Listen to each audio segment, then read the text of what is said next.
Kids in the neighborhood would see him, and it was amazing.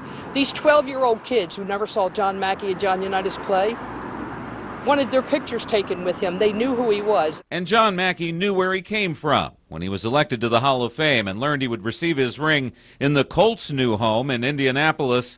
His wife Sylvia says he put his foot down. He said, "I'd rather receive it in a bar in Baltimore over crabs and beer than in Indianapolis." He accepted the ring at Memorial Stadium. Many people may not know how Mackey's love affair with Baltimore would later become essential in tackling the most difficult years of his life. One of the reasons I moved back to Baltimore when John was diagnosed with frontal temporal dementia was because he was familiar with Baltimore, because we knew Baltimore loved him, and then as soon as I got back here, I wondered why we ever left. The legendary player's wake at Berge Hen Site's funeral home in Hamden also drew some of his longtime teammates, like Hall of Famer Lenny, who, when asked about his friend, preferred to speak more of the man than the player, like their efforts to quell potential riots when the city locked up more than 1,000 people for breaking curfew after the assassination of Dr. Martin Luther King. We called SK, we called Blue Ribbon Bread. We had people pick up some of the sidings like mustard, and ketchup, and things like that.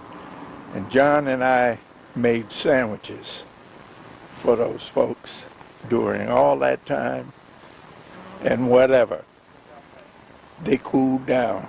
Moore and Mackey also would develop camps at military bases for inner-city children in the months to follow, drawing praise from Eunice Kennedy Shriver. We were busing like over 5,000 6,000 kids a week to Bainbridge Naval Training Station.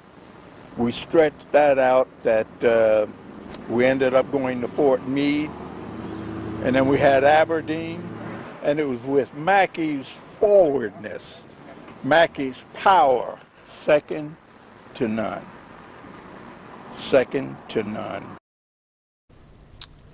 Moore says he believes Mackey's clash with the owners to get players' pensions as the head of the NFL Players Association may have cost him years before getting into the Hall of Fame in 1992, but it was yet another part of the remarkable legacy he has left behind. Jeff Hager, ABC 2 News.